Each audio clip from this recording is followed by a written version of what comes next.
পূর্বঘোষিত কর্মসূচির অংশ হিসেবে ১৯ জুলাই সকাল থেকেই দ্বিতীয় দিনের মতো কমপ্লিট শাটডাউন পালনে রাস্তায় নামে শিক্ষার্থীরা। কর্মসূচি ঘিরে রাজধানীসহ দেশের বিভিন্ন স্থানে ব্যাপক সংঘর্ষ, হামলা, ভাঙচুর, গুলি, অগ্নিসংযোগ ও প্রাণহানির ঘটনা ঘটে।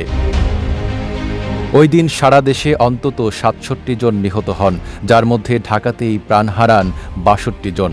২০২৪ সালের ১৯ জুলাই নিহতদের মধ্যে রংপুরে ৫ জন এবং গাজীপুর, বগুড়া, ময়মনসিংহ, সিলেট ও মাদারীপুরে ১ জন করে নিহত হন। শিক্ষার্থী, রাজনৈতিক দলের নেতাকর্মী, পুলিশ, সাংবাদিক ও পথচারী সহ কয়েকশো মানুষ আহত হন। সিল্কোর সিল্ক অ্যান্ড শাইন, যাতে আছে আর্গান অয়েল ও ওট প্রোটিনের গুডনেস, যা আপনার চুলকে রাখে হেলদি অ্যান্ড শাইনিং। ওই দিন শিক্ষার্থী ও বিএনপি সহ বিভিন্ন রাজনৈতিক দলের নেতাকর্মীদের সঙ্গে আইনশৃঙ্খলা বাহিনী ও আওয়ামী লীগের নেতাকর্মীদের মধ্যে সারাদিন ব্যাপক সংঘর্ষ হয়। আন্দোলনকারীদের উপর নির্বিচারে গুলি চালানো হয়। হাসপাতালে গুলিবিদ্ধ মানুষের ঢল নামে। আহতদের চিকিৎসা দিতে চিকিৎসক, নার্সদের হিমশিম খেতে হয়। আন্দোলনকারীদের ছত্রভঙ্গ করতে হেলিকপ্টার থেকেও গুলি ছড়া হয়, তবে র্যাব তা অস্বীকার করে। শুক্রবার দিনভর সংঘর্ষে অগ্নিসংযোগ ও ভাঙচুরের ঘটনাও ঘটে।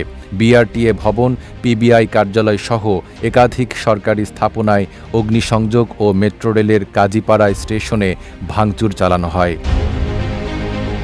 পরিস্থিতি নিয়ন্ত্রণে আনতে ওই রাতেই প্রধানমন্ত্রীর সঙ্গে বৈঠক করেন স্বরাষ্ট্রমন্ত্রী, আইজিপি, বিজিবি মহাপরিচালক ও ডিএমপি কমিশনার। এরপর রাত ১২টা থেকে সারা দেশে কারফিউ জারি ও সেনা মোতায়েনের সিদ্ধান্ত নেওয়া হয়।